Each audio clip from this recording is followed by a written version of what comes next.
Días.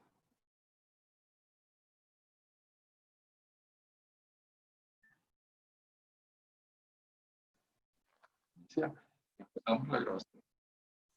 Tengan todos muy buenos días, bienvenidos a este encuentro del día de hoy, este webinar, pues ya es nuestro webinar número 12 en la serie de webinares que ininterrumpidamente hemos realizado desde el inicio de, de todo este confinamiento, ¿no? Quiere decir que ya llevamos aquí en Caracas 12 más una semana, 13 semanas de confinamiento. Y bueno, ha sido una experiencia muy hermosa poder reflexionar desde la teología sobre la pandemia y estamos pues el día de hoy con un invitado de lujo, el padre Claudio Cartes Andrades, salesiano. Tiene 37 años, él es el delegado nacional para la pastoral de la Congregación Salesiana en Chile y es estudiante del Magíster en Teología en la Universidad Católica de Chile. Así que Claudio, pues bienvenido, va a compartir con nosotros el tema de la búsqueda de comprensión desde la finitud y contingencia, acompañamiento pastoral en tiempos de emergencia, y mientras esperábamos un poquito, pues comentábamos que, bueno, uno siempre investiga algo sobre los invitados, ¿no? Y había visto por allí que desde el mes de marzo, más o menos, Claudio ha estado liderando una serie de encuentros con los salesianos allí en Chile. Una experiencia súper interesante y me imagino pues que también irá a compartir algo de eso en este día de encuentro. Bueno, Claudio, bienvenido pues aquí a este webinar de el ITER, la UCAP. Encuentro y bueno, como te decía, mejor que somos el hecho agregados de traer de la algodón UPS. adentro. Le pido a todos, por favor, los que van entrando, que vayan poniendo en mute sus micrófonos para que no nos choquen los sonidos y podamos escuchar entonces al padre Claudio. Claudio, pues aquí estamos, somos tuyos. Y ya yo desaparezco de pantalla para que quedes tú. Perfecto, muchas gracias por la invitación en primer lugar, y yo también he participado de estos encuentros que, por cierto, me dan muchísimo gusto porque uno puede iluminar siempre la experiencia que está viviendo en este tiempo de pandemia, con este motivo que nos ha dado que pensar en este tiempo. Entonces mi postura en este caso va a partir justamente de valorar todas las experiencias que se han realizado durante este tiempo, porque justamente nos han ayudado a dar luz en algunos aspectos de la reflexión o del pensamiento en términos pastorales o teológicos en este caso, para mirar la realidad en la que nosotros nos encontramos. Le agradezco por la invitación y Marcelo Palomino me va a ayudar porque soy bastante negado para el tema tecnológico y no logré ahí visualizar bien las diapositivas, pero gracias a Marcelo que me va a colaborar ahí con la presentación. El tema que yo propuse en este caso fue la búsqueda de comprensión desde la finitud y la contingencia humana, ¿no? Entonces quiero partir mostrando qué es lo que voy a presentar. Marcelo, recuérdame, ¿cuánto tiempo es el que presento y después compartimos un poco?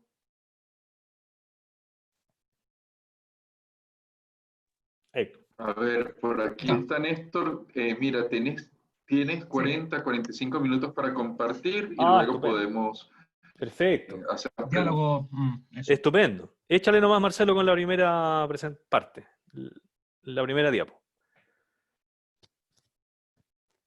Bueno, ¿qué voy a desarrollar yo? Primero una introducción que la he dividido en 3 partes y después voy a tratar sobre el tema del ser humano, la comprensión, la búsqueda de comprensión, el tema de la finitud y la contingencia humana y algunas aproximaciones al devenir actual. En la introducción voy a remitirme a 3 elementos. Uno, partiendo por la manera de enfrentar los datos, ¿no? Los seres humanos tenemos modos de aproximarnos a la realidad, modos de acercarnos a un fenómeno o a un problema.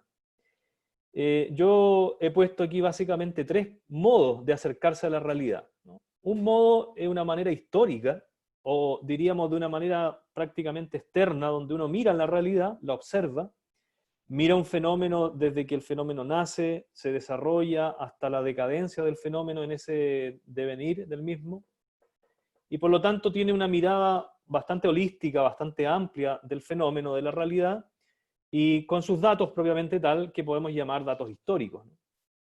Ahora, hay otro modo de aproximarse a la realidad o a los fenómenos que yo he determinado como desde dentro, ¿no? Desde la realidad misma. Es decir, tratar de meterse adentro de la experiencia que se está viviendo y poder leerla internamente. Esto requiere un acercamiento, no sé si mayor, pero de otro modo, de otro ángulo, es tratar de estar adentro de la realidad y leerla interiormente. Y en tercer lugar, hay otra manera de acercarse a la realidad que es a través de los datos que son llamativos, ¿no? Que pueden ser datos estadísticos, pueden ser hasta incluso en algunos casos como elementos más periodísticos o que a veces se preocupa más la gente de aquellos elementos más anecdóticos, ¿no? Entonces, esta es una triple manera de cómo uno puede entrar a la realidad. En mi caso, yo propongo entrar desde la realidad misma, que es desde adentro. Es tratar de meterse dentro de la realidad, experimentarla de tal modo donde uno pueda comprenderla de adentro hacia afuera. De adentro hacia afuera. Esto, como digo, a veces tiene su complejidad, porque en primer lugar hay que comprender los otros. Hay que comprender los otros elementos, los datos, diríamos, fenoménicos del punto de vista histórico y también algunos datos más anecdóticos, para meterse adentro de la experiencia y leerla desde ahí. Ahora, esto choca siempre con algo que a mí me parece muy importante, que tiene que ver con lo que aquí yo denomino los a priori hermenéuticos.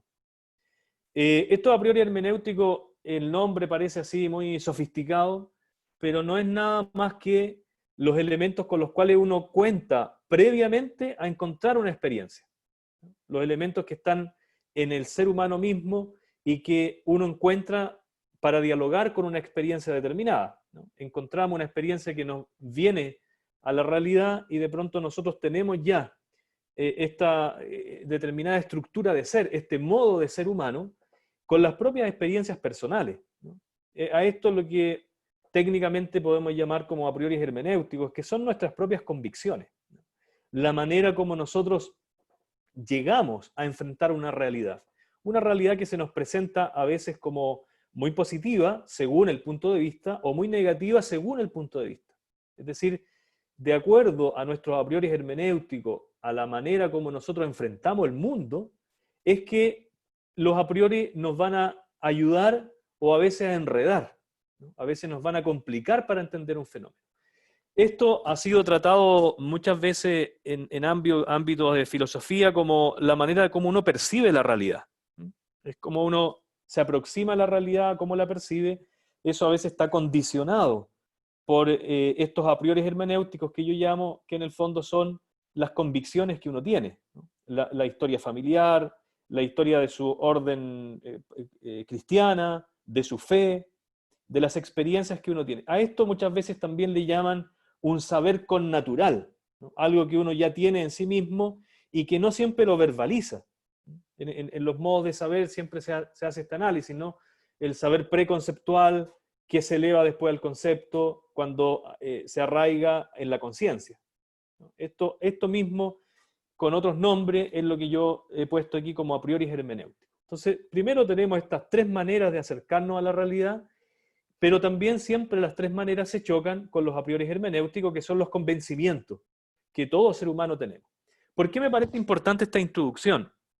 Porque dado que el diálogo se ha puesto como uno de los elementos más relevantes para poder llegar a algunas convicciones o a llegar a ciertos acuerdos, o al menos a comprender la realidad, es importante tratar de entender los a priori hermenéuticos del otro, de la otra persona, desde dónde está hablando la otra persona, cuáles son aquellas experiencias que la otra persona trae consigo y que a su vez le van a permitir mirar o focalizarse desde un punto de vista determinado, ¿no? Este es un poco la importancia que tiene tratar de entender los a priori hermenéuticos o lo que la otra persona, desde dónde está mirando la realidad. En este caso, en mi caso, mis propios a priori están condicionados por una formación cristiana, católica, una congregación religiosa como la congregación salesiana, por una experiencia de la pastoral que yo tengo, o incluso por la formación después en el ámbito filosófico o teológico. Todo eso son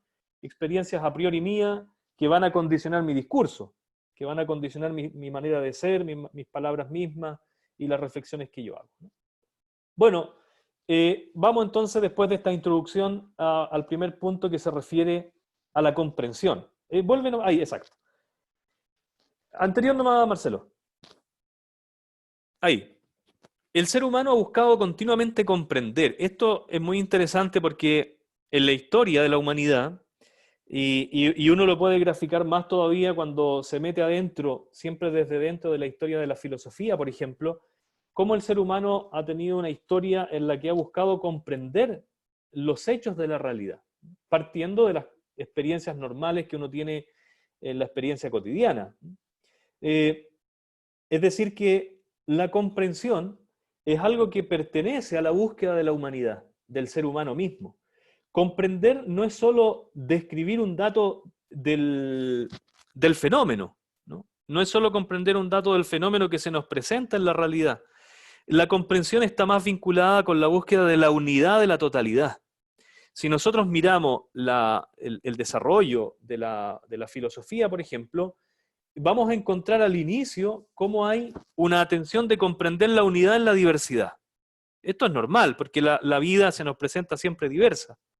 Los fenómenos de la realidad son todos diversos, la física, la química, la matemática, la historia.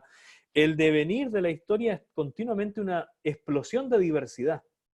De hecho, si ustedes miran la realidad hoy día, lo que está en emergencia, lo que uno percibe inmediatamente es esta búsqueda de destacar la diversidad. Esto se ha dado históricamente y con mayor fuerza hasta el día de hoy, ¿no? La búsqueda de mostrar lo diverso. Pero la comprensión tiene que ver con la búsqueda de cómo entender esta diversidad como lo uno. Esto en filosofía o en metafísica siempre está relacionado a la búsqueda del ser, ¿no? A la comprensión del ser. Y en segundo lugar, la dificultad que existe normalmente de encontrar lo estable en lo inestable. Tiene que ver prácticamente con lo mismo, ¿no? De lo uno y lo múltiple, de lo que fluye y de lo que permanece estable. ¿Qué es aquello en la realidad que permanece estable, pese a que nosotros continuamente estamos viendo un fluir de la realidad, un devenir? Esto, por lo tanto, la comprensión se ubica en el campo de la búsqueda de la unidad o bien de la búsqueda de la estabilidad, ¿no? Hacia aquello apunta la comprensión humana, ¿no? De comprender toda esta diversidad y todo este devenir en la búsqueda precisamente de algo uno o más estable. Por eso es que, si ustedes se fijan, muchas veces se dice esto despectivamente, ¿eh? Pero se dice a veces que cuando uno reflexiona la realidad, la gente despectivamente dice, bueno, pero eso es muy filosófico. Y es así, es muy filosófico, es tratar de comprender la realidad. Evidentemente, cuando las personas dicen así, lo que está detrás es todo un prejuicio de la ciencia experimental, porque la ciencia experimental lo que hace es tratar de comprender un fenómeno para transformarlo y buscar las leyes que ayuden a la transformación del fenómeno. En cambio, la búsqueda de comprensión no necesariamente está relacionada con la transformación del fenómeno directo. La búsqueda de la comprensión lo que hace es tratar de que el ser humano se oriente mejor en la vida. Y eso no tiene que ver con la transformación de fenómenos. Tiene que ver con la transformación de la libertad humana.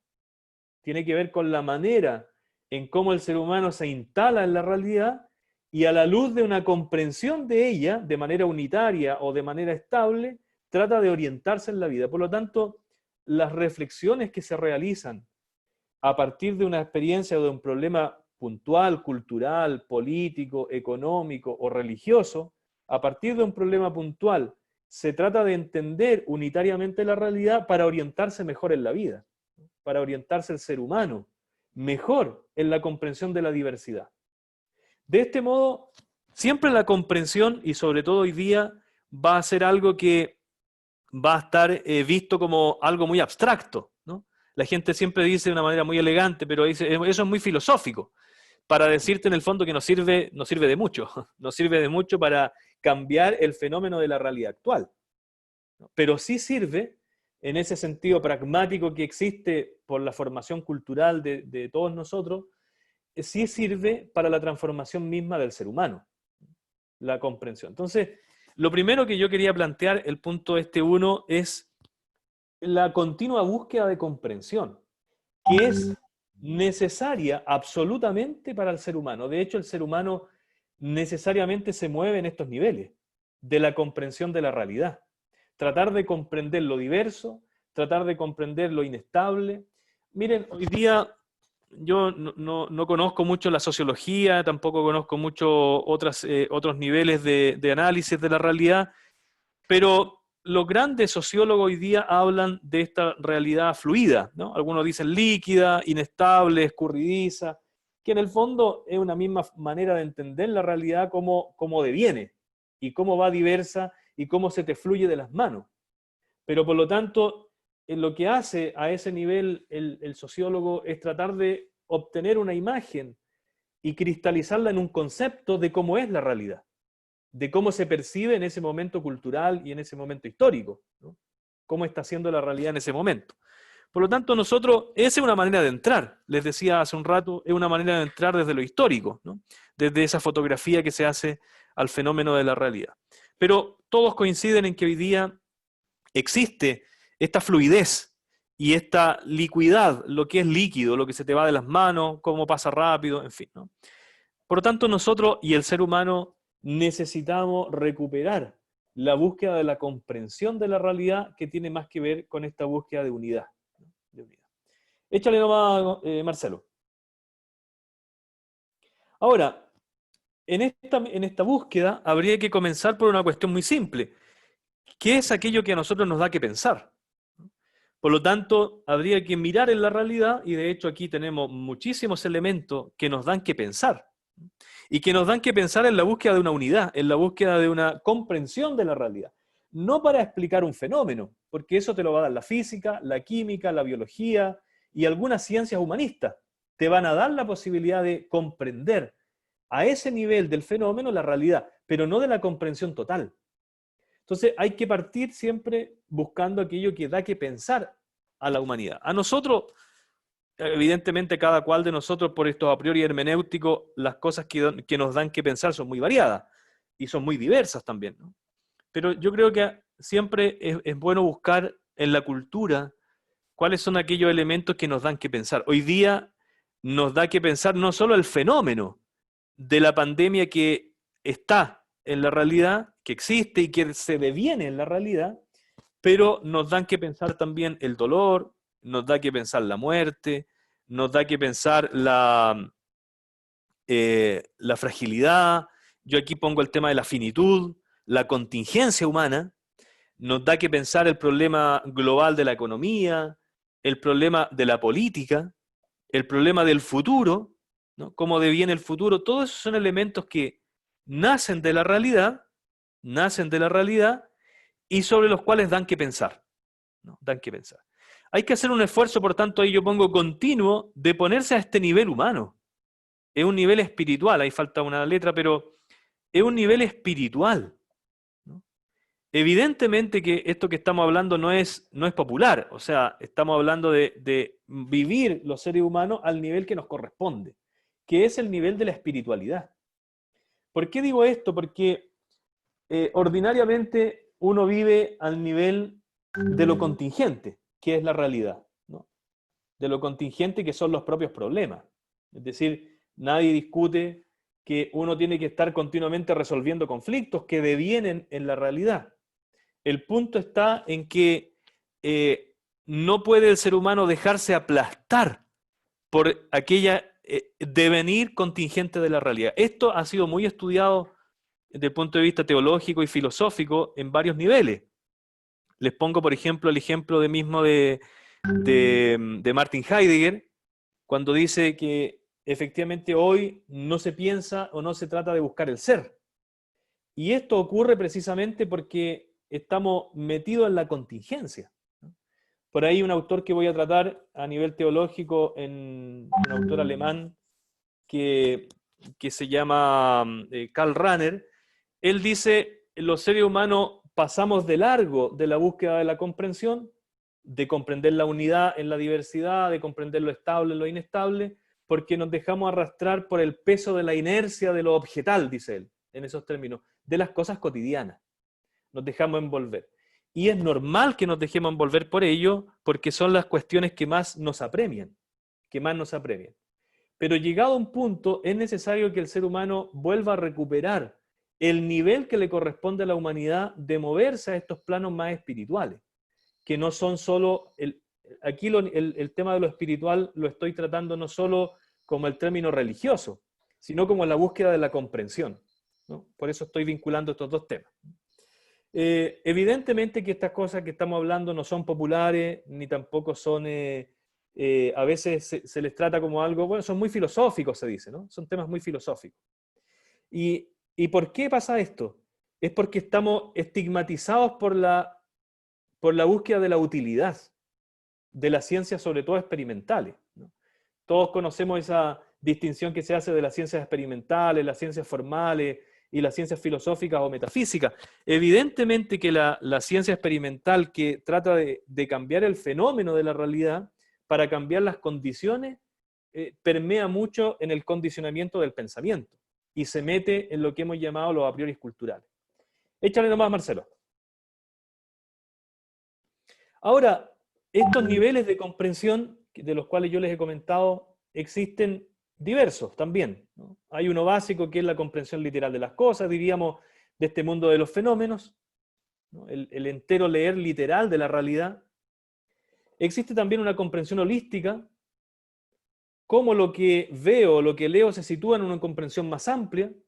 En este sentido, le llamamos a esta búsqueda de unidad la búsqueda del significado en el movimiento del espíritu humano. Lo que estamos buscando entonces al comprender es buscar una comprensión de significado. ¿Qué significa esto que está deviniendo en la realidad, que está aconteciendo en la realidad?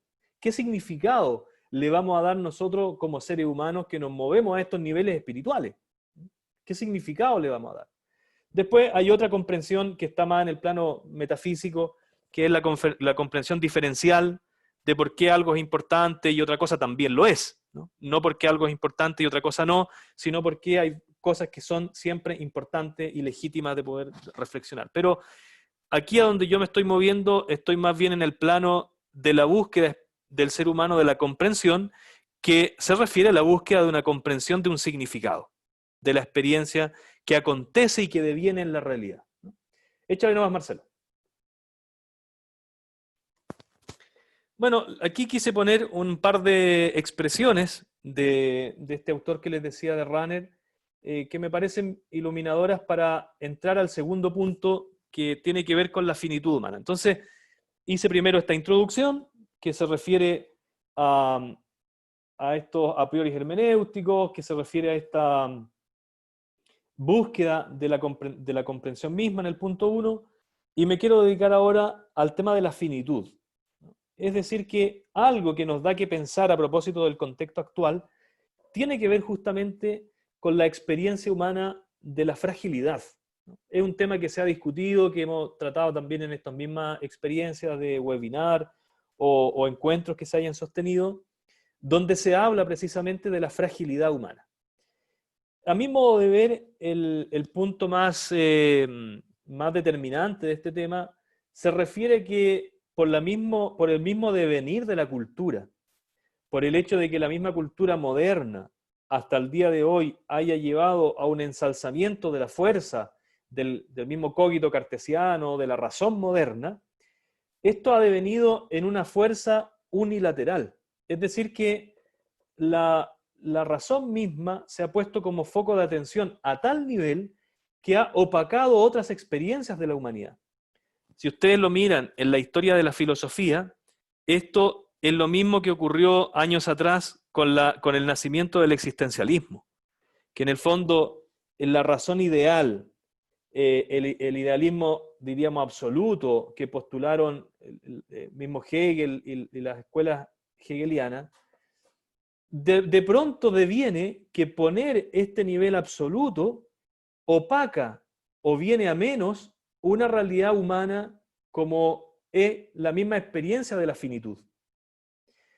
Nosotros hoy día hemos puesto un valor predominante y hemos continuado a poner un valor predominante en la razón y en la ciencia experimental, por ejemplo, o en la misma economía, de modo tal que estas puestas como en la cúspide de un valor fundamental, hay otros elementos que vienen a menos. Por ejemplo, la muerte.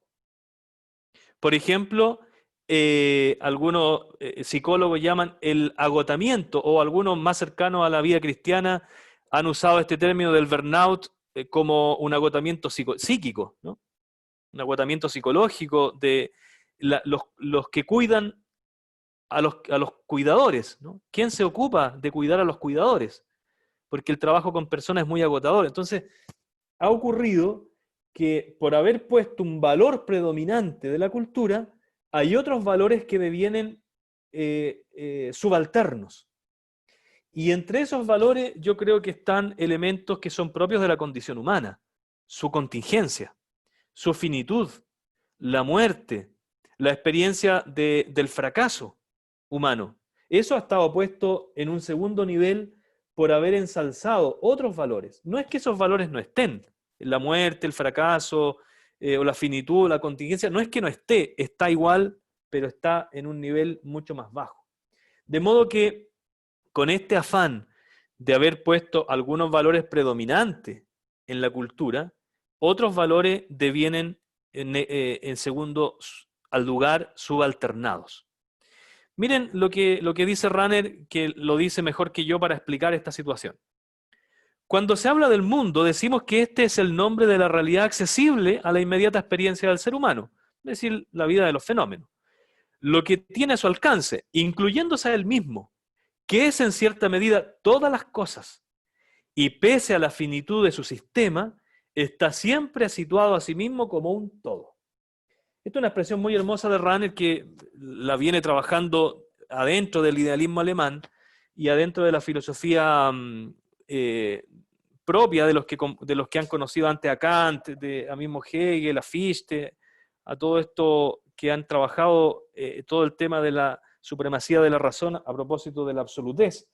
Pero lo que estamos diciendo justamente es que el ser humano, por ser a su vez el mismo parte del mundo y parte de la realidad, pese a esta finitud, ya está situado como un todo en la realidad. Por lo tanto, el mismo no puede no buscar la comprensión de la unidad o de lo que nosotros llamamos el significado. Es algo propio del ser humano esta búsqueda. Y al mismo tiempo es algo propio en la finitud, en la comprensión de que es un ser humano mortal. De hecho, les decía hace un rato que por qué los existencialistas se rebelaron, diríamos así, ¿no? Se rebelaron contra el sistema de la idea absoluta, ¿no? O del idealismo absoluto, justamente porque ellos veían cómo la vida cotidiana tenía otros elementos que no tenían nada que ver con lo que postulaba el idealismo absoluto, como es el caso de la muerte, de la finitud, de las emociones humanas, de los sentimientos humanos, ¿no? Por lo tanto, lo que hace el existencialismo es tratar de recuperar y volver a levantar algunos elementos de la vida humana que habían quedado puestos en segundo lugar, subalternados. Por tanto, Rahner lo que hace aquí, a mi modo de ver, es recuperar una experiencia tan humana y tan normal de la vida humana. Si no hay, para esto no hay que ser un gran pensador para darse cuenta que nosotros somos seres contingentes, somos finitos, si no nos queda de otra. El tema es que, como estamos en el mundo, al interno del mismo tenemos una comprensión de unidad, y por lo tanto eso a veces viene menos valorado, El ser humano, sigue Rahner en otro texto ahora en Oyente la Palabra, aquí he usado 3 textos para graficar, ¿no? Para graficar cómo el hombre, este jesuita alemán, está dentro de estos problemas, de estos mismos problemas que estamos viviendo nosotros de la finitud. El ser humano quiere saber lo que es todo junto en la unidad, en la que todo le está ya siempre presente. Pregunta por los últimos fundamentos, por el fundamento único de toda la realidad. El ser humano hace eso. Lo que pasa es que hoy día, dada el ensalzamiento de la ciencia experimental, dado el ensalzamiento de un tipo de razón, Pero si basta ver ustedes hoy día que hasta la misma fe tiene que darle pleitesía a elementos técnicos y de la ciencia experimental, si son cosas distintas. No estamos al mismo nivel, pero sin embargo la fe muchas veces tiene que dar cuenta a una ciencia que es de otro orden, de los propios fundamentos que nacen de otro origen, ¿no? Que nacen de otro origen. Es verdad, esto que se expresa en la Sagrada Escritura, que uno tiene que dar razón de la fe, pero no es que tiene que dar una razón experimental de la fe, esa es otra cosa. Lo que hay que hacer es dar una razón explicativa, e incluso hasta dialéctica, como expresan algunos autores, dialógica incluso, de cómo es la fe y por qué es razonable la fe. Y por qué es razonable. Por lo tanto, en esta búsqueda de la comprensión de lo que es todo junto en su unidad, todo lo que está siempre presente, dice Rahner, de lo que le está ya al ser humano presente, acuérdense de lo que hablábamos al inicio de lo a priori hermenéutico, nosotros tenemos una precomprensión de la realidad, aunque no siempre la podamos verbalizar o en este caso conceptualizar. No siempre la podemos conceptualizar. Bueno, esto me servía para explicar por qué estamos adentro de un pensamiento que a veces puede parecer muy antiguo. La mayoría de los pensamientos o de los pensadores pueden parecer muy antiguos, pero el pensamiento es fresco. Si ustedes leen desde el origen de la filosofía occidental con Sócrates, Platón, para adelante, y leen, el pensamiento es fresco, es un pensamiento vital, porque están hablando de estas comprensiones de la humanidad que se mueven a lo largo de la historia de la humanidad. Bueno, échale nomás a Marcelo. El ser humano, voy a seguir con Rahner en esta primera parte, es finito. Es un ser humano finito que, dicho en estos términos como lo plantea Rahner, está de cara al espíritu infinito. Rahner menciona este aspecto al reflexionar sobre la interrogabilidad como parte de la estructura fundamental del ser. Aquí la interrogabilidad no es más que preguntarse por las cosas. ¿Por qué las cosas son como son? ¿Por qué tenía que venir en este momento histórico lo que viene? ¿No? ¿Por qué tenía que desarrollarse de esta manera? En fin. El ser humano debe preguntar y por eso no es la conciencia absoluta. Esto está siempre luchando contra Hegel. Y en la pregunta por el ser, en cuanto necesita de preguntar, se muestra justo la finitud del espíritu. Dado que nosotros queremos preguntarnos por el todo, como no lo logramos comprender totalmente, reconocemos la finitud. Reconocemos la finitud. Pero miren, esto pasa con los valores mismos incluso de la muerte. Nosotros, como no tenemos una respuesta absoluta sobre el tema de la muerte, y no tenemos la respuesta absoluta por una cuestión muy sencilla, porque la verdad no es una cosa, la verdad no es un objeto, la verdad no es algo que uno pueda tomar en su mano. La verdad se va desarrollando en un devenir. Nosotros, ¿cuántas veces hemos dicho las palabras de Jesús? Él es la verdad, Él es el camino, es la vida, pero Jesús no es una cosa. Jesús no es un objeto. Jesús no es un ¿cómo se diría? Estos que pasan los corredores uno a otro, ¿no? No se van pasando como a uno a otro como pasan los corredores en una carrera. Jesús no es un objeto, no es una cosa. Jesús se está desarrollando en la resurrección hasta el día de hoy. Es pura creatividad. Por lo tanto, es normal que nosotros no poseamos la, diríamos, unidad completamente de la verdad. ¿Y por qué la estamos buscando? Porque la verdad se va desarrollando y en esta comprensión del devenir de la misma verdad. Podemos decir entonces, aquí como expresa en términos teológicos, miren, en términos teológicos discursivos, podemos decir que la inconmensuralidad de Dios como ser infinito, el todo, la absoluta trascendencia, son valores más, estos son términos mucho más teológicos en esta línea de Rahner, la absoluta inconmensurabilidad de Dios como ser infinito, la trascendencia, debe compatibilizar con el aquí y a la hora de nuestra historia, de nuestro espíritu finito. ¿Sí? Tiene que compatibilizar con eso. Ahora, ¿cómo esto es posible? Ahondando desde adentro en la comprensión humana. ¿Se acuerdan al inicio cuando decíamos hay distintas maneras de entrar al fenómeno o al problema? Solo para mí, modo de ver, una manera, la mejor de todas, es entrar desde adentro. Por lo tanto, solo desde adentro del espíritu finito yo puedo comprenderme al interior de lo infinito. Pero para eso tengo que reflexionar sobre la realidad. No puedo solamente dedicarme a buscar cambiarla, porque la búsqueda del cambio está a la línea de la comprensión de la ciencia experimental, que busca establecer leyes para cambiar la realidad, ¿no? Lo que nosotros estamos haciendo acá, si se recuerdan al inicio, es tratar de comprender, en la búsqueda de comprender la unidad, no para cambiar eso que está ahí afuera, es para cambiar lo que está acá adentro. Es para dirigirse uno en la realidad. Diríamos, miren, esto lo expresa mucho mejor Kant, pero en el fondo es que nosotros tratamos de entrar a las ideas de la comprensión de la realidad para la razón práctica, que es para movernos nosotros en el mundo, ¿no? Para movernos éticamente, cómo yo me posiciono frente a un problema, ¿no? El problema que me va a venir, porque teológicamente, esto lo hemos escuchado muchas veces, la resurrección no obvia la cruz. La resurrección no obvia la cruz. El punto de adentro es cómo yo me posiciono frente a eso. Cómo me posiciono frente al dolor, a la injusticia, a la desigualdad. ¿Cuáles van a ser desde adentro de mi persona las posturas que yo voy a tomar? Por lo tanto, la comprensión es para una mejor conducción religiosa, moral, espiritual del ser humano. Nicolás de Cusa, que es un pensador, dice: entre lo finito y lo infinito no hay una línea de continuidad, son dos cosas distintas, pero estamos adentro, diría Runner anteriormente.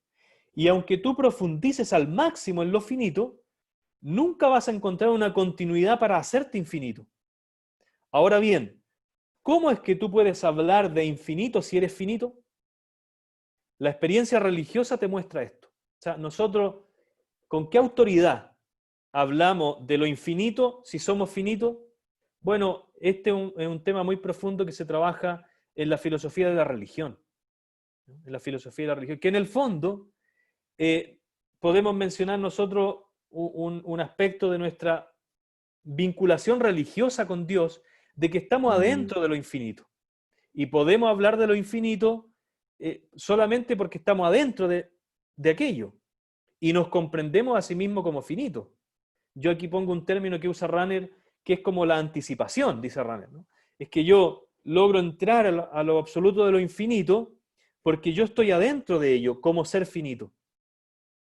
Él usa un término, dice, estás implantado en el ser en conjunto. No eres el ser infinito, pero estás implantado en él. O sea, estamos dentro nosotros de una comprensión holística de la realidad. De una comprensión holística de la realidad. La finitud se da en diversos niveles. Esto ya lo hemos reflexionado: finitud humana, del mundo, de los objetos, de la contingencia de la realidad, de lo que no es necesario en el fondo, ¿no? Lo que no es absoluto, en el sentido de que lo absoluto no requiere del otro para explicarse a sí mismo, ¿no? En ese sentido, nosotros sí requerimos, y de hecho hablamos de Dios como el absoluto creador y como nosotros lo contingente innecesario, ¿no? Pero que estamos adentro de la creación. Esto en términos discursivos teológicos no es, aquí está dicho en términos técnicos, pero no es nada más ni nada menos que nosotros formamos parte de la creación de Dios y que estamos en ese desarrollo de la misma. No es que Dios creó la realidad y la dejó que se desarrollara sola. Dios creó la realidad y está adentro, ¿no? Está adentro, está creando, ¿no? Dios no es un Dios que creó y soltó. Eso es una comprensión teológica que ayuda a la separación de Dios de la realidad, que de hecho ha sido un gran problema teológico que estamos enfrentando hoy día, ¿no? ¿Cómo es que hace Dios? ¿Qué está haciendo Dios? ¿Cómo está actuando Dios en la realidad? ¿No? Hay frases muy hermosas en relación a esto, pero no es el tema, pero hay frases muy hermosas como que Dios está muriendo con los que mueren, está padeciendo. Ese es el Dios cristiano, ¿no?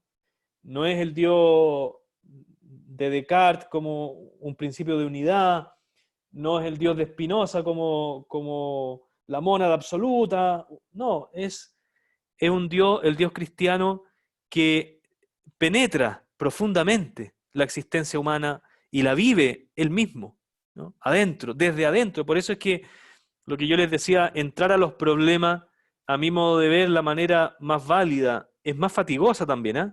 Es más fatigosa, pero es más cristiana, es entrar desde adentro, ¿no? Entrar desde adentro. Échale nomás, Marcelo. Bueno, ahora la tercera parte, con esto cierro la presentación estos minutitos y así damos espacio un poco para compartir y reflexionar algo. Pero,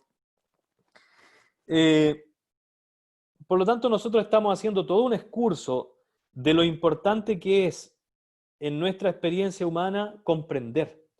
Y esto, fíjense, parte de los problemas actuales y de los problemas de la humanidad en general, ¿no? No es solo porque ahora estamos viviendo una pandemia, pero viven otros problemas la humanidad. La humanidad acarrea otros problemas que se vienen desarrollando en el devenir histórico. Nosotros en Chile, por ejemplo, cuando llegó la fuerza de la pandemia hasta nuestro país, estábamos en medio de una crisis política, cultural, social, muy profunda, muy profunda. Y no es que ahora la pandemia se superpone como un problema, se superpone a otro. Eso continúa, continúa. Y los otros problemas de desigualdad, los problemas sociales, continúan. Si no es que los problemas vayan superponiéndose unos con otros, se van sumando unos con otros y van complejizando la situación más todavía. Pero no es que los anulan unos a otros. Por lo tanto, comprender el devenir actual no es solamente para comprender lo que está pasando ahora con la pandemia, es para tratar de situarse en la realidad buscando la comprensión de la misma en el devenir de lo diverso. Es para tratar de comprender aquello. En la antropología metafísica se descubre la experiencia de lo religioso, un poco lo que estamos haciendo, tratando desde adentro. Por eso le he puesto ahí conceptos que son profundamente teológicos y religiosos, porque no podemos ahorrarnos, ¿no?, ese esfuerzo de entrar en los problemas mismos desde adentro. Se descubre la experiencia de lo religioso, de lo finito en lo infinito, lo que obviamente nos permite pensar y recorrer la historia personal y social como un devenir desde el momento creador de Dios, sosteniéndolo continuamente. Si Dios no está fuera, no está fuera. Es un problema religioso muy profundo que ha tenido que ver, yo creo que con la manera teológica de entender la realidad, ha sido sacar a Dios de la realidad, ¿no? Dejarlo absolutamente fuera, como un creador así al estilo, no sé, de los antiguos que cometieron tantas herejías en este camino, ¿no?, de dejar a Dios distante, ¿no?, distante. La historia continúa y la historia no va a la deriva. Esto es muy interesante porque, ¿qué ocurre? Que si tú en la cultura pones un valor predominante, como es la técnica, la ciencia, la mecánica, si lo pones como valor predominante, obviamente vas a subalternar otros valores, como es el fracaso, la muerte, la contingencia y la finitud humana. La vas a superponer. ¿Qué ocurre? Que cuando viene un problema como los que estamos enfrentando, la gente y todos nosotros, en general, los psicólogos llaman a esto, nos viene una angustia, una desesperación, ¿cómo decir? Una ansiedad, ¿no? Una ansiedad muy profunda, porque hemos sacado de nosotros algo que es propio nuestro. Y es como que si los seres humanos no fuéramos finitos, no fuéramos contingentes, no fuéramos mortales, no nos fuéramos a enfermar, etcétera, ¿no? Es como eliminar aquello. Por lo tanto, cuando eso sobreviene, deviene enseguida la angustia de no tener en la mano el control, ¿no? Pero la historia continúa, sostenida por el Creador, porque Dios no crea y se desentiende, continúa sostenida. Por lo tanto, una palabra de fe, de una fe muy de adentro, de nuestra vida cristiana, es que la historia no va a la deriva. La historia está sostenida por alguien que la pensó, por alguien que la amó, por alguien que la creó y que la sigue creando, recreando. Aun cuando hemos envejecido, el dolor parece recién nacido. ¿Y esto por qué? Porque hay una sospecha de incompatibilidad. La sospecha de incompatibilidad que nos han hecho creer en la cultura que fuera incompatible el dolor, el envejecimiento y la muerte con la experiencia humana. Entonces hay que recuperar. Por eso yo decía al inicio, hay que buscar comprender para que estas situaciones que ocurren en la vida y que van a seguir ocurriendo y que han ocurrido a lo largo de la historia de la vida, no nos sorprendan a nosotros en la inestabilidad espiritual. Porque el problema de fondo es que no nos hemos situado en el nivel que al ser humano le corresponde, que es el nivel espiritual. ¿No habrá que eliminar la finitud? Esa es la pregunta que existe. ¿No habrá que eliminar la muerte? ¿No habrá que eliminar la finitud? El esfuerzo humano de vivir espiritualmente es también un esfuerzo de integración. Integrar lo diverso, integrar lo complejo, etc. El espíritu religioso aprende a edificar sobre las promesas de Dios. Porque a veces es como que la gracia de Dios ya no actuara y como que solamente si yo extiendo a tales niveles mi inteligencia humana, voy a alcanzar a Dios y lo voy a sacar de ese abismo donde Dios vive y me voy a aferrar a Él, ¿no? Entonces el espíritu religioso aprende a edificar sobre las promesas de Dios, no sobre la extensión intelectual que a veces hasta casi eliminan a la encarnación.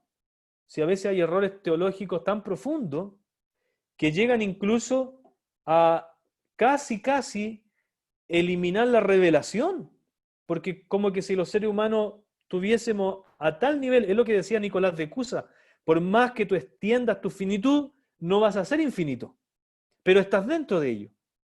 Por lo tanto, el espíritu religioso aprende a edificar sobre las promesas de Dios, no sobre el Dios que atrapa, porque es un error desde el punto de vista religioso, ¿no? Punto de vista religioso. Ahora, esto como digo, aquí estamos a un nivel de reflexión, de pensamiento, de búsqueda de comprender, ¿no? No estamos en este caso para dar receta, porque no existen a este nivel. ¿Qué será lo que Dios quiere comunicar? ¿Qué será lo que Dios me quiere comunicar personalmente, a mí, a mi familia, a mi parroquia, al entorno social, a mi país? ¿Qué será lo que Dios le está comunicando a mi país hoy día? Cuando uno vive menos espiritualmente, y dado que siempre se nos impone el dolor, sobreviene siempre el terror, es lo que hablábamos antes. Bueno, yo termino con esta frase que la copié por ahí, ya no recuerdo a quién, pero hablando de estos temas dice: la muerte menos temida da más vida. Pero eso uno lo aplica a todas las expresiones. El dolor menos temido, la finitud menos temida, que son parte de la integralidad humana. Entonces yo quiero cerrar esta presentación con un tema que puse por aquí en algún momento, que es la experiencia religiosa nos ayuda a integrar. El gran problema que nos acontece hoy día es que no logramos integrar. ¿Cómo es posible que venga esta situación y por qué a mí? ¿Por qué a nosotros? ¿Por qué a nosotros? Y no logramos integrarlo. No logramos asumirlo dentro de esta comprensión unitaria del fenómeno humano, de la realidad humana, y muchas veces se rechaza. Y se busca rápidamente la solución técnica. Pero la solución técnica tampoco va a resolver todos los problemas. Porque ya lo hemos visto. De hecho, no sé si habrán encontrado o no la vacuna, pero la solución técnica siempre se va a ver en dificultad. Siempre. Siempre. Bueno, ahí termino yo y hagamos ahora un diálogo así de lo que ustedes, cómo lo ven ustedes. Muchísimas gracias, Padre Claudio. De verdad, súper interesante todo lo que nos has mostrado. Y bueno, pues abrimos los micrófonos para quien quiera compartir, quien quiera pues hacer alguna pregunta, quien se anime a hacerlo ya sea por el chat o puede hacerlo también pues a viva voz. para empezar tal vez un poquito el diálogo, Padre Claudio. Sí. Mira, este sentido de finitud del ser humano, que lo estamos tocando en este momento de pandemia, es decir, a mí me llegó la noticia de la muerte de un formador que estaba, no, que fue mi formador, que estaba de misionero en Guatemala ahorita. Imagínate, muere de una persona de excelente salud.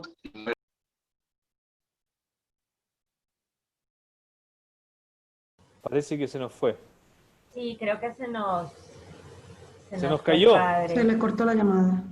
Sí, puede ser por los problemas que estamos mencionando que tenemos en el país sobre internet, pero también tenemos al padre Manuel Antonio Teixeira, que está por aquí. Hola, padre, buenos días. Hola, buenos días, ¿cómo estás? Simplemente yo tendría una pregunta. Yo tendría una pregunta, y es una pregunta, como ya se había adelantado, el padre Néstor lo dejé que hablara. Es el sentido, o la importancia que tiene el tener conciencia de la finitud en una situación como la nuestra, que es una situación, o sea, en una situación como la actual, que es una situación de pandemia. O sea, ¿por qué yo lo pregunto? Porque a mí se me parece, no sé si se me está escuchando. Sí, se escucha bien, Ok, padre. así. Ok. Porque a mí sí me parece que en la posmodernidad, como que llegamos a una especie de conciencia de que no que éramos inmortales, ¿no? Pero sí eso de saber aprovechar el tiempo sin pensar que somos finitos. O sea, no pensamos en la inmortalidad, pero no pensamos tampoco en la finitud. Y el no pensar en la finitud parece que no nos pusiera límites, ¿no? En la existencia y en la vida, y por lo tanto podemos hacer lo que queríamos, ¿no? Y entonces cuando llega la pandemia, nos damos cuenta que todo lo que hemos hecho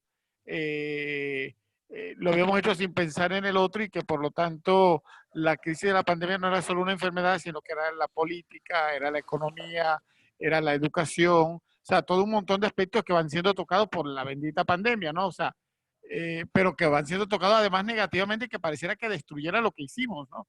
Pero evidentemente que detrás de todo esto, yo sí lo veo así, existe como un egoísmo, ¿no? O sea, todo lo hemos creado desde el egoísmo y sin pensar en la finitud, o sea, sin pensar de que realmente éramos finitos y que había límites, y por lo tanto el horizonte abierto mayor de Dios debería tenerse siempre en cuenta. Es decir, ¿cómo revertir eso? O sea, mi pregunta es, o sea, ¿qué aporte puede dar o la filosofía, la teología para eso? O sea, pero no solo el aporte teórico, evidentemente el aporte teórico está, pero o sea, ¿cómo meterse en las decisiones políticas, en las decisiones económicas, en las configuraciones y en las estructuras sociales? Esa para mí es la pregunta. Muchas gracias, padre. Yo no tengo tampoco para esto una respuesta, digamos, sí algunas aproximaciones muy, muy vagas, pero habría que pensar también por qué la modernidad llegó a su fin, como dicen que ha llegado en algunos temas, porque recordemos que la búsqueda y el poner, por ejemplo, del mismo Descartes para adelante, poner al cogito al centro de la realidad, o después seguido por Descartes, o mismo Hegel, ¿por qué llegan en algunos temas, no en todo, a una decadencia de la modernidad y le llaman ahora posmodernidad, que yo todavía no sé lo que quieren decir? En el fondo parece que quieren decir que pasó la modernidad, pero no le han encontrado todavía un nombre, ¿no? Un nombre adecuado. Claro, cuando uno pospone un valor predominante sobre otro, los otros no es que se eliminen, ¿no? Entonces, cuando la modernidad alcanza una cúspide y se empiezan a aparecer otros elementos que recordemos a mismo Nietzsche, que hablaba de esta decadencia, ¿no? Él decía este nihilismo absoluto que existe en la realidad. emergen estas otras experiencias, estas otras situaciones de la humanidad que estaban ahí, ¿no? Que no se han opacado. La finitud no es que ya no estaba más la finitud, es que había sido opacada. Había sido subalterna de otros valores. Entonces, yo miro, recordando esta historia de la fuerza de la razón, de la decadencia de la modernidad y este paso que le llaman de posmodernidad, claro, en este caso, yo creo que la conciencia de la finitud fue opacada, ¿no? Fue subalternada, la conciencia de la finitud. Pero está emergiendo. O sea, vuelve a emerger, dado que vino lo que sobrevino, ¿no? Usted decía ahí el caso de la pandemia, o otros aspectos que también ya estaban puestos en la cultura y que venían desarrollándose en la cultura. Entonces, estos elementos vuelven a emerger y muchas veces hay que potenciarlos, ¿no? Potenciar estos elementos para una comprensión más integral de la humanidad. Ahora, usted decía, ¿cómo potenciarlo desde la realidad tan práctica como política o económica, o qué sé yo? No sé, yo creo que ahí la educación, por ejemplo, es un camino.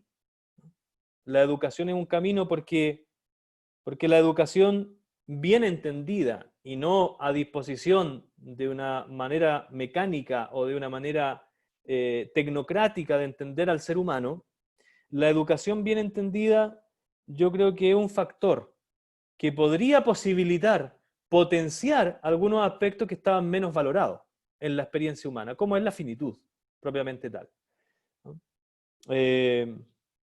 Por ahí se me ocurre un campo, después, claro, están los otros campos políticos, pero claro, para eso es necesario una profunda convicción, yo diría cristiana, al interno de un movimiento que es de orden en la sociedad, ¿no? Una profunda convicción cristiana. Pero hoy día usted ve que los valores cristianos son absolutamente vistos como o retrógrada o tan teóricos. La gente, dice así, son tan teóricos que no aportan a la realidad. Sí aportan a la realidad, pero no a la realidad que tú quieres transformar. Aportan a la realidad de transformar al ser humano desde adentro, ¿no? A la experiencia ética del ser humano, de relacionarse con el mundo, de cómo ponerse frente al mundo. No te van a transformar las estadísticas, ni te van a transformar la manera de hacer la economía, para eso están los economistas, ¿no? Pero sí van a transformar el modo de ser del ser humano. ¿Por qué? Porque el ser humano también es un devenir histórico y libre. Devenir histórico. De hecho, otro de los elementos que, así como la finitud, pero esto daría para otra conversación, ha visto a menos es la libertad. Porque es una libertad superpuesta siempre y cuando tú te desarrolles en estos caminos.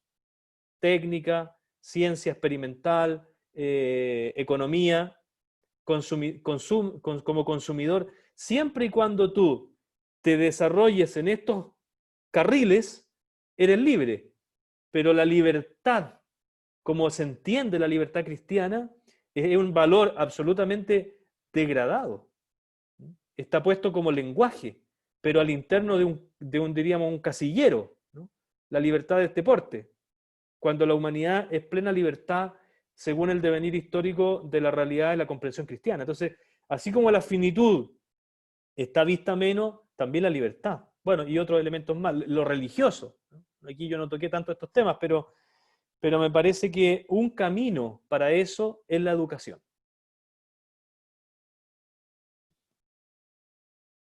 A ver, Claudio, sigo con mi pregunta y no se me cae el internet. Ya ves la realidad por aquí. No voy a poner cámara para ponerla, no ancho de banda. Claudio, decía que en este momento en el que pues realmente viviendo la finitud, ¿no? Cuando de esta semana con semana significa 71 años, una neumonía y posiblemente la neumonía ha sido el COVID-19. Oye, esto nos pone como el de nosotros mismos, no, ¿hacia dónde voy? ¿Hacia dónde va mi vida? ¿Qué sentido tiene mi vida? Entonces, en este momento, pastoralmente, ¿qué esperanza podemos dar? Padre, te escuché solo la última parte, lo demás te escuché entrecortado, así que me voy a me voy a lanzar con la última parte que te escuché. Sí, esa es la idea. Te escuché muy entrecortado. Mira, yo creo que signos de esperanza, en primer lugar, un signo de esperanza, voy a decirlo a dos niveles. Un nivel del pensamiento, ¿no? Un nivel de la reflexión. Yo creo que hay una democratización del conocimiento. Un signo de esperanza muy profundo es que tú puedes compartir tus reflexiones, tus opiniones, tus puntos de vista, lo que a ti te parece, de una manera muy abierta, muy amplia, a través de los medios digitales, de la tecnología. O sea, hay una manera de relacionarte con la sociedad que te permite esta democratización de valores interculturales, de propuestas formativas, de intercambio, ¿no? Entonces yo creo que hay un signo de esperanza que no debería venir a menos cuando ya no tengamos cuarentena, ¿no? No es que hay que incorporarla sumando todas las cosas, pero la realidad también es jerarquizada. Uno tendría que ordenar, ¿no? Ordenar. Y hay experiencia de orden, de esperanza para la humanidad, para los países, para la cultura, para nosotros mismos, que han ido al orden de la reflexión, de una gran democratización de la reflexión y de las experiencias del pensamiento, ¿no?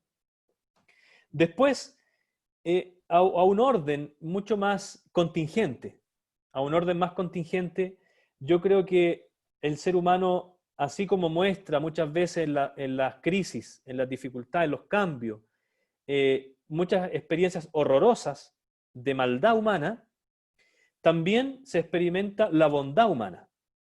Y yo creo que en la bondad humana aparecen los gestos más significativos, como son la búsqueda de ayudar al prójimo en necesitado. Hemos visto, creo que no solo en Chile, en Paraguay, en Venezuela, en Colombia, en Ecuador, pero en Europa, con cuánta fuerza las personas han salido de sí mismos, ¿no? Salido de sí mismos. Yo creo que hay personas que van a transformar su manera de enfrentar el mundo. Lo que decíamos antes, la reflexión y el pensamiento no es que van a transformar una realidad contingente como la economía, la política, no, pero van a transformar tu modo de ser en la economía y en la política. Y yo creo que va a pasar lo mismo acá, que tu experiencia que has llevado al nivel de la razón, del corazón, del intelecto, de la acción, de la práctica, van a ayudar a entenderte de una manera distinta, por ejemplo, en el área de la ciencia de la salud, en el área de los servicios sociales que se han realizado durante todo este tiempo de pandemia. Eso va a cambiar, o al menos debería hacerlo. Lo que uno esperaría como signo de esperanza es que volvamos a replantearnos como humanidad cómo estamos llevando adelante, qué valores estamos poniendo de manera predominante. Eso para mí sería el signo de esperanza más importante. Es decir, replanteémonos como sociedad en Chile, en Venezuela, en Paraguay, en Ecuador, en Bolivia, qué tipo de valores hemos puesto en la cúspide y cuáles hemos dejado subalternados. De modo que volvamos a replantear una realidad más integral, ¿no? Una realidad más integral donde las personas tengan cabida sin que tenga que valer la producción. Porque si tú miras hoy día, ¿por qué los ancianos y los adultos mayores han sido menos valorados? ¿O por qué los niños han sido menos valorados? Son muchos factores, ¿eh? Yo estoy aquí haciendo uno, pero ¿por qué ha sido así? Por el valor predominante de la producción, por el valor predominante del consumo. Porque si tú pones a la producción y al consumo como valor predominante, los que no producen y los que no consumen, obviamente, van a devenir a menos. Van a devenir a menos. Entonces, a mí me parece que un signo muy profundo de esperanza que nosotros podemos tener es replantearnos los valores que nosotros hemos puesto en la cúspide y cuáles hemos subalternado. Eso ya sería un signo de esperanza muy profundo que yo veo que está ocurriendo en algunos lugares y en algunas personas.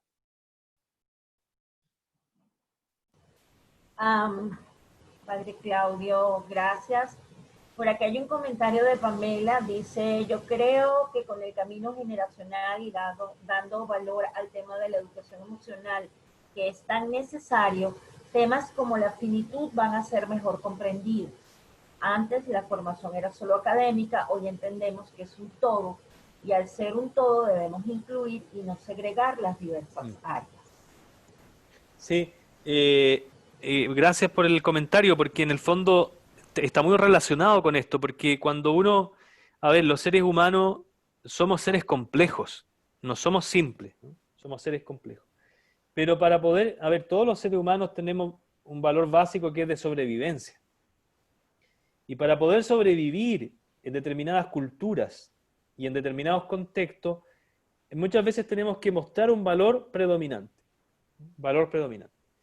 Y siempre ha sido el valor predominante heredero de la modernidad, por eso en esto no se ha acabado la modernidad, heredero de la modernidad hemos sido que el valor de un tipo de razón, porque tampoco es la razón, es un tipo de razón, de la ciencia experimental, la hemos puesto a punta de lanza, se dice, como primera, ¿no? Primera.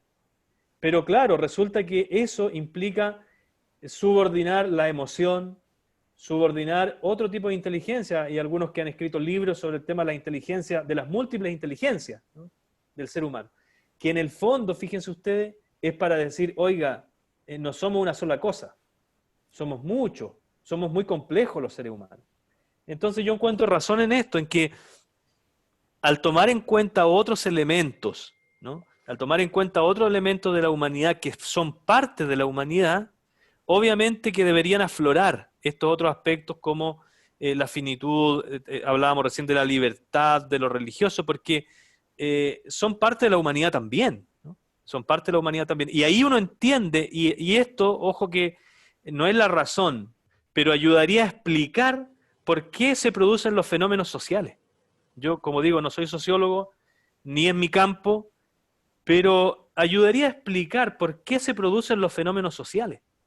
Cuando ahí las personas toman una conciencia de que hay una experiencia que es parte de la humanidad que ha sido opacada.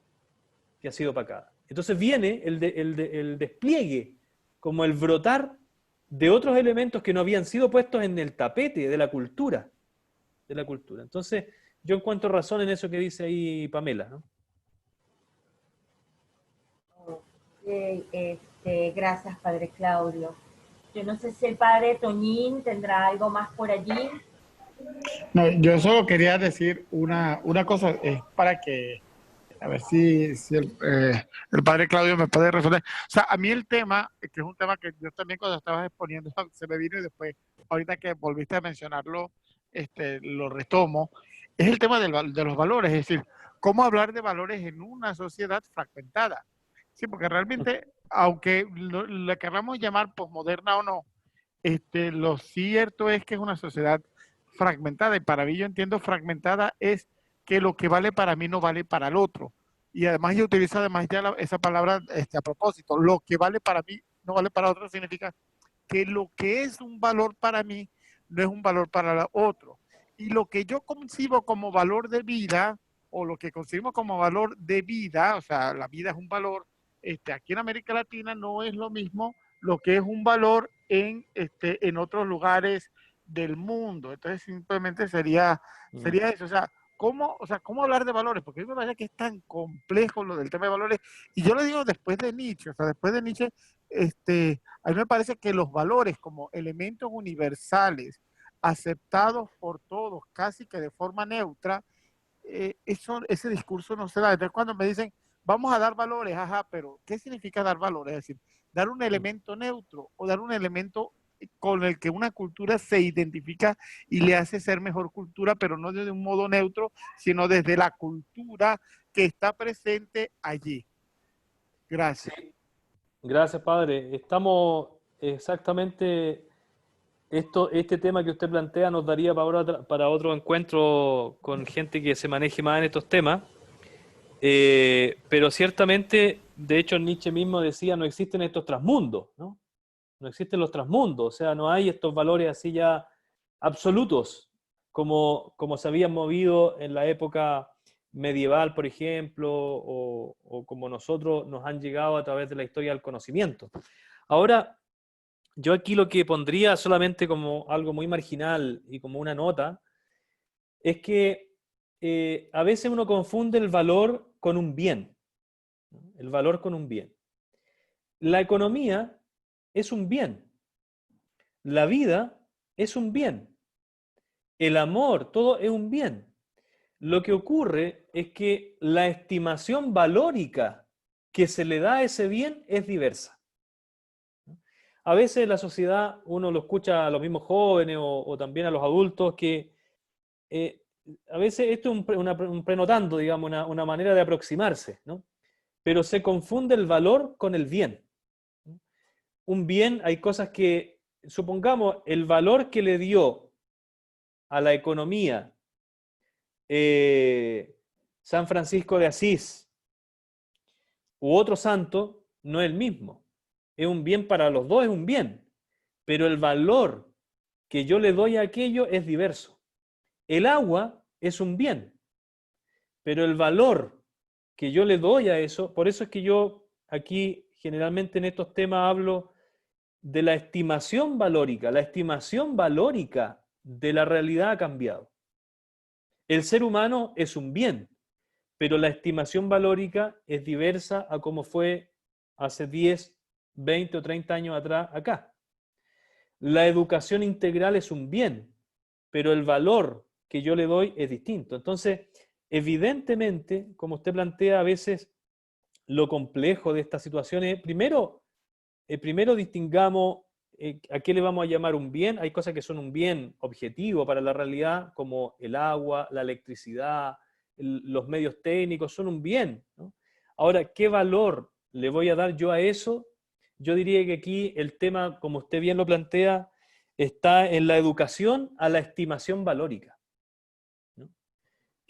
Si bien Nietzsche dice no hay estos transmundos, estos valores absolutos, ¿no? ¿Qué voy a estimar? Imagínese usted la misma experiencia de Dios, que nosotros decimos es un bien en sí mismo, pero ¿qué estimación valórica le voy a dar yo? Por lo tanto, a mi modo de ver, es un tema muy desafiante en la relación pastoral, en la educación, en mi propia organización educativa parroquial, en mi familia, ¿no? En mi familia. ¿Qué valor le vamos a dar nosotros a algo que en sí mismo parece un bien o es objetivamente un bien, ¿no? Por lo tanto, yo aquí postulo siempre este tema que es relacionado con la estimación valórica. ¿Cómo nosotros vamos culturalmente o familiarmente o institucionalmente a darle una estimación valórica a un bien determinado, ¿no? Miren, en algunos casos ocurre lo siguiente, hay instituciones católicas que promulgan el valor de la gratuidad, ¿no? Digamos, de las acciones gratuitas, ¿no? De las acciones gratuitas. Pero en la estimación valórica que le dan a lo gratuito es bajo. Entonces se produce una contradicción del discurso, porque para mí estimo como bien lo que es gratuito como un don gratuito, pero en la estimación valórica que le doy a lo comercial es muy alto. Es muy alto. Entonces se produce una contraposición lingüística, que a esto, del punto de vista de la fe, uno a veces le llama una contradicción en el testimonio, ¿no? En el testimonio. A veces uno le da llama a algo un bien, pero la estimación valórica es muy baja, ¿no? La estimación valórica es muy baja. Entonces, a mi modo de ver, como le digo, esto es todo un tema de cómo ha ido el proceso del desarrollo valórico, que también es un devenir. Si la vida continua, los valores, la vida, es un continuo devenir, ¿no? Por lo tanto, ¿cuál ha sido la estimación valórica que nosotros le damos a algunos bienes objetivos de la realidad, si es que estamos hablando aquí de valores, de bienes objetivos, algunos como que podemos estimar todo o concordar todo en general, ¿no? Pero el punto es qué estimación valórica yo le doy a aquello, ¿no? ¿Qué estimación valórica le doy a aquello? Eso. Como comentario, padre, no es ninguna respuesta, pero es, digo, de a veces de dónde enfocar un poquito uno el tema, y donde yo a veces lo enfoco también para hablar de estos temas que son tan complejos, ¿no? Sí, de todas maneras, me gustó mucho la respuesta, de verdad, que el tema de la distinción de bien y valor me parece que es bastante oportuna en este sentido. Y sí, a mí sí me parece que hay que revisar los valores, que son valores locales, valores regionales, este, o sea, y que los valores tengan sentido para la persona, o sea, no sean que, o sea, me hablan de un valor, pero eso no tiene ni sentido para mí, ni culturalmente, ni nada, y bueno, ahí es un desastre. Muy bien. Bueno, simplemente adelantándome, deciré algunas cosas. Quiero presentar la ponente de la semana que viene. Yo agradezco mucho al padre Claudio por su ponencia, por estarnos acompañando siempre. De verdad que es una cosa bastante buena y que me alegra a mí muchísimo. Padre Claudio, de todas maneras, estás invitado a escribir algún artículo de teología para nuestra revista de Litera, o sea, Muchas con toda gracias. libertad y lo publicamos y será un honor tener un artículo tuyo ahí en nuestra revista, ¿no? Así Muchas gracias, padre, que se lo agradezco. muy bien, espero que lo hagas. ¿Lo puedes enviar al correo del Padre Briceño o lo puedes enviar a mi correo que luego también el Padre Briceño te lo puede hacer llegar? No hay ningún problema. Todavía no incursiono en la escritura, pero en una de esas, muchas gracias. No, pues mira, ya es el momento, ¿no? De hacer un pequeño artículo, ¿no? Mira, entonces la semana que viene tendremos a una teóloga de Argentina, llamada Andrea Sánchez Ruiz Welch. Entonces, Andrea es teóloga, pertenece a la Universidad Católica de Argentina, es miembro de la Sociedad Argentina de Teología, pertenece también a la institución teresiana, es coordinadora de la Comisión de Teólogas de la Institución Teresiana de América Latina y el Caribe, y es miembro del Comité Ejecutivo de Programas de Estudios, Investigaciones y Publicaciones Teologanda desde el año 2006, ¿no? En su correo, sobre todo, destaca mucho el aspecto de la pastoral familiar y ella nos hablaría sobre todo de la mujer o el papel, el rol de la mujer en la liturgia, es decir, y cómo esta pandemia ha hecho que de alguna manera nosotros caigamos en cuenta de que la liturgia no solo está circunscrita al momento en el que nos reunimos en un templo y hay un cura que está en un altar y está haciendo una serie de actos, ¿no? Como una especie de representación de teatro, sino que la liturgia es algo de todos los días, ¿no?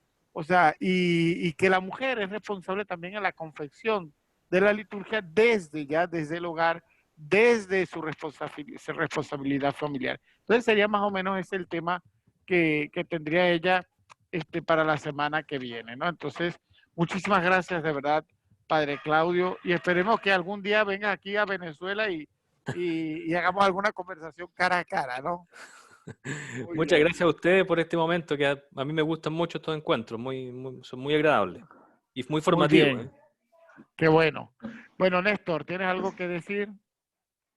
Sí, bueno, a ver si el internet me permite despedir, de verdad, Padre Claudio, muchísimas gracias. Y ya sabes que estamos bien unidos en esa misión que tenemos, ¿no? Y miren, la semana que viene va a estar interesante, dentro de 15 días también va a estar una teóloga colombiana, Consuelo Vélez, y va a continuar con el tema que presenta la profesora Andrea, pues va a ser el tema de la Eucaristía y la mujer, ¿no? Entonces, bueno, esa participación de la mujer en la Eucaristía, todo esto, y bueno, por supuesto, el marco del que venimos reflexionando, que es todo el marco de la pandemia, que es la excusa para realizar todas estas reflexiones. Bueno, de verdad agradecido, Claudio, contigo, agradecidos con todos ustedes que nos vienen acompañando semana tras semana y nos esperamos la próxima semana. Por ahí me preguntaban, pero el miércoles que viene es fiesta nacional para nosotros y también aniversario de mi ordenación, sí, pero igual seguimos trabajando, trabajando en esta tarea tan hermosa, pues de formarnos. Bueno, que papá Dios nos bendiga. Vamos a tener Muy por acá bien. en Chile, padre Néstor, ese día. Bueno, para la semana que viene a ver quién pone la torta. Espero que traigan esto algo de torta. Bueno, pues hermanos, muchísimas gracias. Que Dios los bendiga. Gracias a todos ustedes, muy amable. Gracias, Gracias a Marcelo. todos. Chao, gracias, padre. Chao, Claudio, gracias a todos. Gracias por estar. Nos vemos. Gracias, Chao, Marcelo. Dios nos bendiga, Santiago. Saludos. Eso, gracias, padre Claudio. Chao.